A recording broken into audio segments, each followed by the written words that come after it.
Third story, the bells of Saint Aurelia. Nestled in a fog-drenched valley in southern France stood the forgotten church of Saint Aurelia.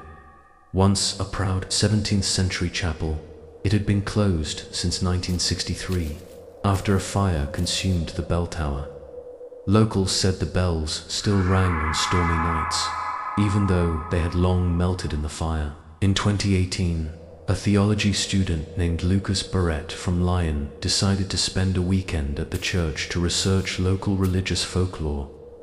He brought nothing but a recorder, a journal, and a sleeping bag. The first night was quiet until 3:17 a.m., when his recorder picked up the sound of bells tolling 13 times. There was no wind, no thunder, just a deep, resonant clang from above. The next day, Lucas found old confession records hidden in the vestry. One entry read, "Father Marius hears her scream every night. He says the bell tower won't stop until she is named." Lucas couldn't find who she was. That night, the bells rang again 13 tolls. On the third night, Lucas climbed the burnt bell tower. At the top, he found a rusted cradle, scorched and wrapped in a black veil. Inside it lay a charred baby doll, its porcelain face cracked and staring. As he reached out to touch it, the air grew bitterly cold. The moment his fingers brushed the veil, the cradle began to rock. Suddenly, a piercing scream shattered the silence. Lucas turned, heart racing, only to see the figure of a woman made of ash standing in the corner. Her face was hollow, her mouth opened in a voiceless wail. Then he felt hands icy and strong pushed him violently from behind. He fell, crashing down the spiral stairs, and broke his leg. Rescued days later by a hiker, Lucas was incoherent at first, muttering prayers in Latin. Eventually, he claimed the ghost of a woman in ashes whispered, "You forgot her name. Now she'll remember yours." Lucas published a paper about his experience, but was soon expelled from his university for mental instability. He now lives alone, never far from a church, and sometimes, during storms, villagers say he screams in his sleep. To this day, no one has dared stay overnight at Saint Aurelia. But on stormy nights, villagers still count the bell's 13 tolls, always at 3:17 a.m. Story 2: The Widow's Pew. In the heart of a small Polish town lies the Church of St. Ladislas, known for its faded murals and untouched wooden pews. Among them, one pew remains roped off with red velvet. No one sits there, no one cleans it. Locals call it the Widow's Pew. According to legend, during World War II, a grieving widow named Ue Zelinska came to the church every day, praying for the safe return of her husband.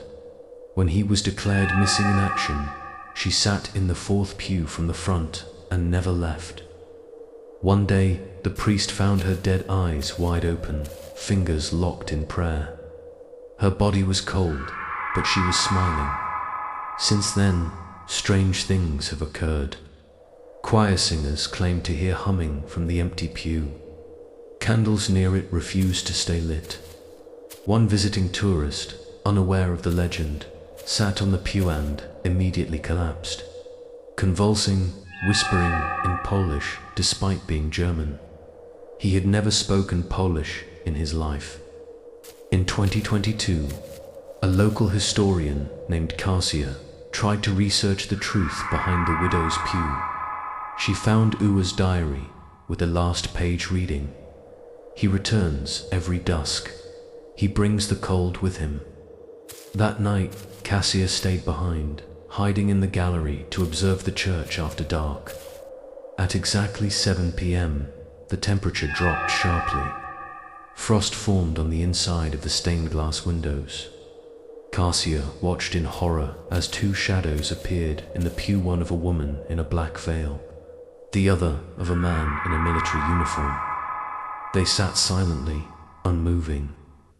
Then Uwe's shadow turned, slowly, deliberately. her eyeless face fixed on Cassia. A shriek rang out, not through the church, but inside Cassia's mind. She fled and never returned. Weeks later, a priest found a note left under the pew. The soldier came back, but he brought others. Now, the widow's pew is not just a legend, it's a warning.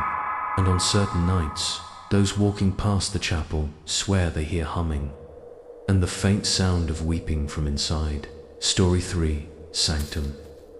In rural Austria, near the edge of a mountain forest, there's a chapel simply known as Sanctum. Built in the 1800s and long abandoned, it was never marked on any map. Hikers would stumble across it and often feel ill or disoriented near its grounds. In 2005, an urban exploration group entered Sanctum.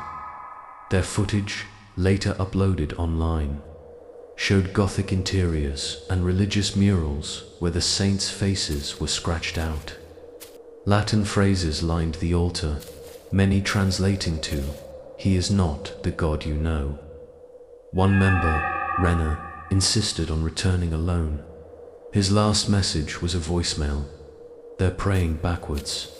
Their mouths don't move." He was never found. A year later, a priest from Vienna, Father Elias, was sent to sanctify the site. He wrote in his journal, "The altar is inverted. There's blood beneath the floorboards. They call it a chapel, but it was never meant for worship." On the second night, Father Elias attempted to hold Mass. Halfway through the rite, all the candles went out. The chapel door slammed shut. Something began whispering behind Jimin, a voice that mimicked his own. He turned and saw a congregation exact copies of himself sitting silently in the pews. They stood as one, their mouths opened. No sound came out, yet Elias heard screaming in his mind.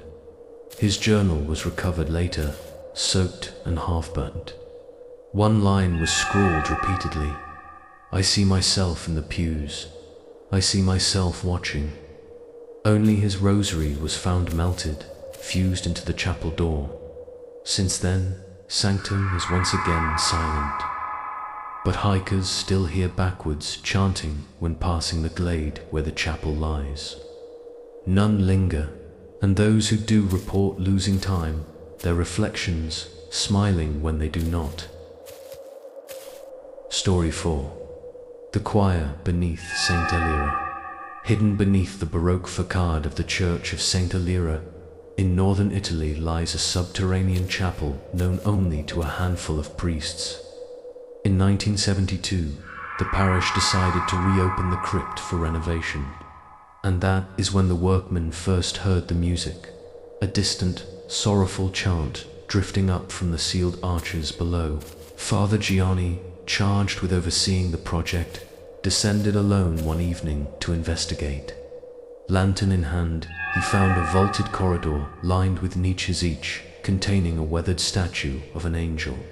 At the far end stood a stone altar, its surface carved with an inscription in archaic Latin, "Cantus Eternus, clamabit, the eternal song shall cry out." As he stepped forward, the chanting began, soft at first, then swelling into a choir of invisible voices singing a melody that pierced his soul. Terrified, Gianni fled upward, only to discover the exit sealed by rubble he had not seen before. The music followed him, echoing in the darkness. Hours later, he emerged, pale and speechless, clutching a single sheet of parchment blank, except for a single line written in his own handwriting. "I heard them beneath." He refused to speak of what he saw. Today, the crypt remains untouched. Locals claim that on moonless nights they can still hear the choir beneath Saint Elira, summoning the faithful and the damned to join in their endless lament. Story 5. The Vault of Silence. In the shadow of the Pyrenees, the Church of Santa Sombra guards a secret beneath its marble floor, a sealed chamber called the Vault of Silence. In 1835, during a plague outbreak, Terrified worshippers locked away the afflicted in the vault, sealing the iron door with molten lead.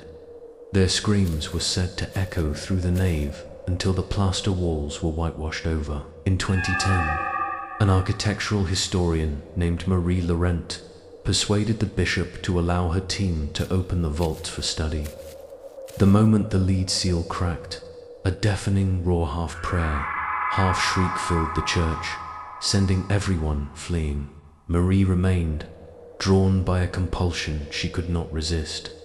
Inside the vault, she found dozens of crucifixes, their bodies charred, and a shallow pit at the center where the plaster floor had collapsed. Peering into the darkness, she heard a voice whisper, "Silence was our mercy. Now we claim our voice." The candle in her hand guttered out, plunging her into absolute black.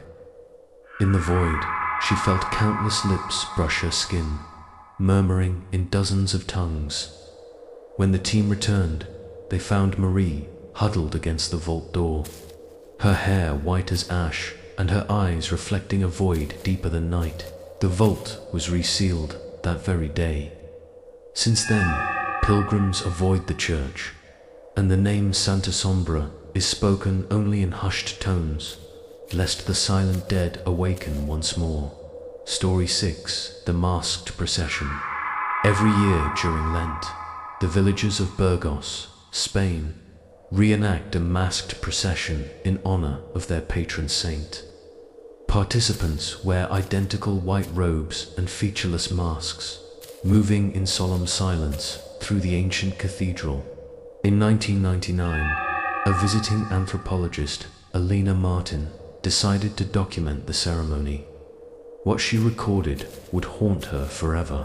As the hooded figures marched beneath the vaulted arches, Alina noticed one mask stained with something dark.